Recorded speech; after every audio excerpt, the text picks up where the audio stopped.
everybody drops that. Bomb, bomb. Who are you on your club? I said drop a bomb, Dad. Okay, people, I've done it again. This is the main man, yeah? ESPN, Rob Dawson. You don't smile much, bro. I was waiting for the big intro. I was waiting to let you finish. Wait, I've done it again because there's tears in this place. There's big tears in this place. This is another one of them tier 1 heavy hitters. You got Laurie, you got Rob, you got Simon as well. Is there, have you got a share as well? Have you got one of those yet? No, not yet. I need one of them. Maybe this will do it. This is it. Submit this. This is it. Submit this. Okay. Well, listen, welcome to Reckless Sport. Great to have. Like I wrote down, I was going to interview you. Like you was up there. I appreciate that. Thank you. Listen, want to hear everything because you've been. How long have you been following Man United? How long have you been like being a correspondent? So this is the first pre-season tour I came on with United was 2014 with Van Gaal. Yes. So I started a couple of years before then, so just at the end of Fergie was kind of when I started. Wow. Been through a lot of managers, a lot of players, seen a lot. You've seen so much right now, and what would you say, like, in looking at all the ones that have come before, now we've got Amorim. Yeah. How does Amorim differ to the others that we've been in here? Ten Hag, Oli. He's definitely one of the best communicators out of everyone. Yeah, definitely. The way that he speaks, the way that he kind of interacts with people. Obviously, people have got different ways of doing things. It's difficult with Ruben because he came in a really tough situation. Yeah. Obviously, last season everyone will know how tough it was, and I don't really think that people saw the best of him. Yeah. You know, tactically and even personally, the way that he kind of had to handle himself because the situation was so tough. I think what you've seen on this tour is much more what he's like day to day, and hopefully if things keep going well, you'll see more and more of that because I think that the fans quite like that. They quite like the way he is. It's like his personality, the way he talks, the way he speaks. So hopefully that carries on. From your perspective, from the journalist side of it, do you think that he's lowered the value of the players like Garnacho, Rashford?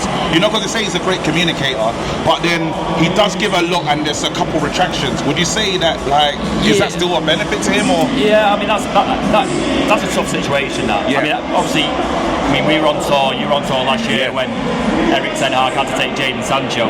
He clearly didn't want Jadon Sancho there. Jadon didn't want to be there.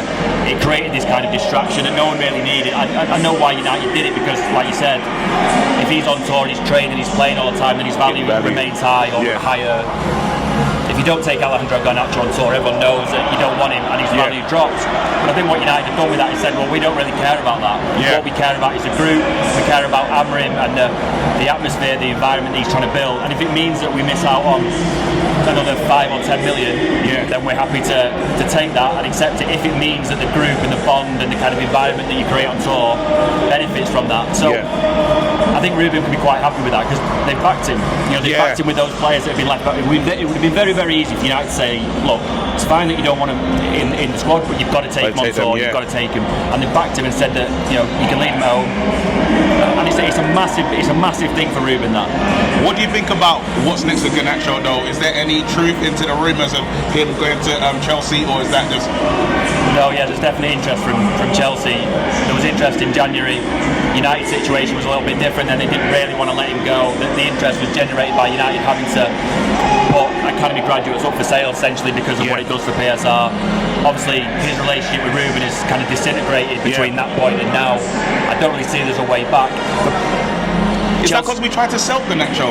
Is the club kind of culpable for saying he's for sale? Does he have a kind of right to feel the way he's feeling? Because I know that's an argument from some sections of United fans. Maybe a little bit. I mean, I think that in fairness, Ruben kind of backed Garnacho quite a lot in the second half of the season. It took him a while to get into the team. Obviously, there was that incident with the derby where he got dropped. He came back. I think in Garnacho's defence, I actually think that he worked quite hard to kind of adapt to the system, the tactics. He got himself back in the team. He was a really key player towards the end of last season, and then right at the end, obviously, he's lost his place. He wanted to play in the Europa League final. It didn't happen. He was obviously very annoyed. I think just in the last couple of weeks of the season, his relationship with Ruben has fallen apart, and he's got to a point where I don't really see how there's any way back. Untenable. Moving on though, we're talking about like United and what they need. Just for you, just you looking at it and you've seen the team over and over again, what's the most important position that you think that they need to address? Is it striker, is it midfield, or is it a goalkeeper? No, I think they need a number 6. Really? Yeah. I mean, if I was United, I would use the money that they've put aside to sign a striker and sign a number 6, because hopefully you've added. There was obviously a problem scoring goals last year, but hopefully you've solved that a little bit with Cunha and Mbeumo. I'm not saying that having Rasmus Højlund and Joshua Zirkzee up front again for another season is perfect. Obviously that's not perfect, but I think the priority right now should be to sign a number 6. I think the issue is, if you look at the midfielders, you've got Casemiro, Agate, Mainu, possibly Bruno, all great players in their own right, you know, have all got different skill sets. None of them have really got the legs that you need to play in that position in a 2. Not even Agate. I don't see it. I think he's obviously a very good destroyer.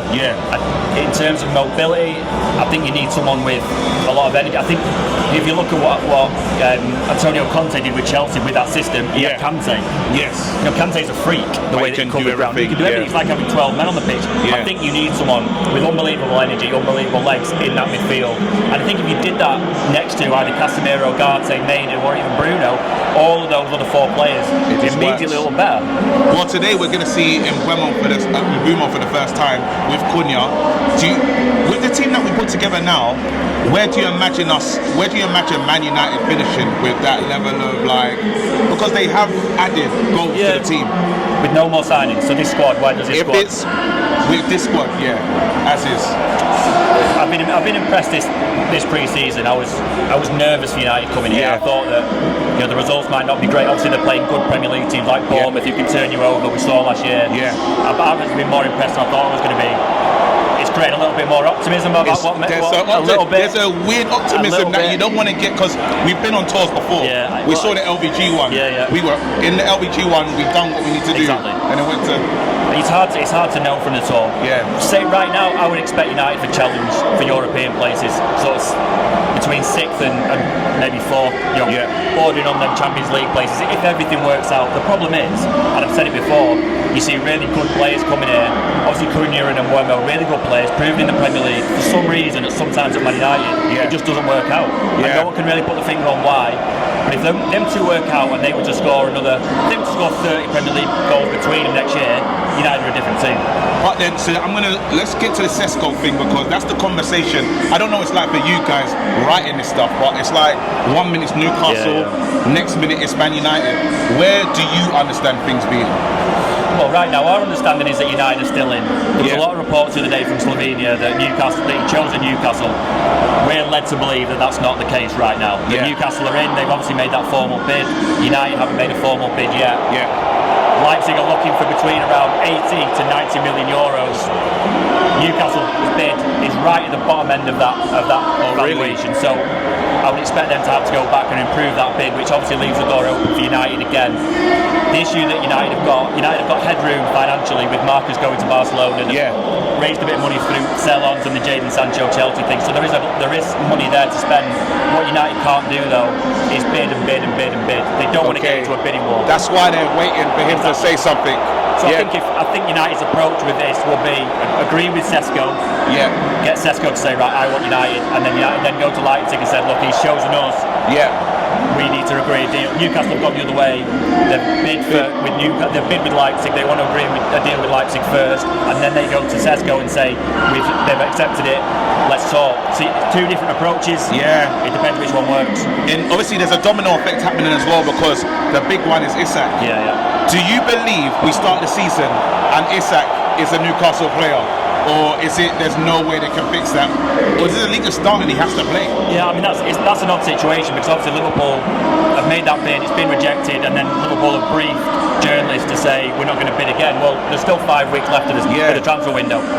Right now, I would say I think he's probably going to be a Liverpool player. I would not 80 or 90% certain. I would say it's more sort of 60-40, but I would think that in terms of balance, it's more likely that he's a Liverpool player. Is that dependent on Sesko though to Newcastle? Because I feel like that's the gap. Like Liverpool fans are waiting for Newcastle to do business so that Isak can go.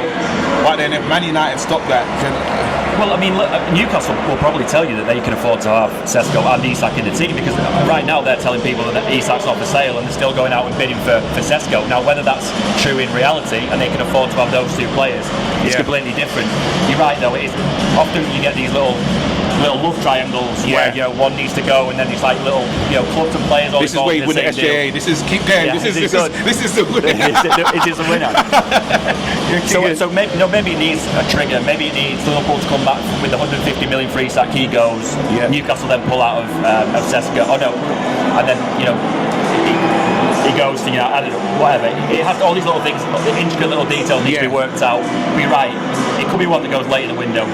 Listen, Rob, I'm not going to waste any more of your time. Thank you so much.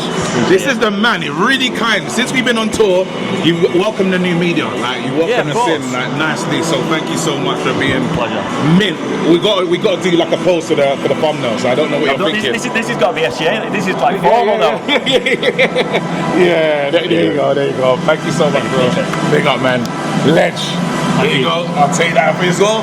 That's Rob Dawson. Fucking have it. Drop a bomb. Back with a vengeance. KG's back with an entrance. Big up to those in attendance. Ooh, look at this. Reds come together like Tetris. No rules, this one's reckless. None can compare with the KG Don. Better take cover when he drops that. Going on reckless, just it's on. It's that time when he drops that. Who are you on? Your club! I said drop a bomb, Dad.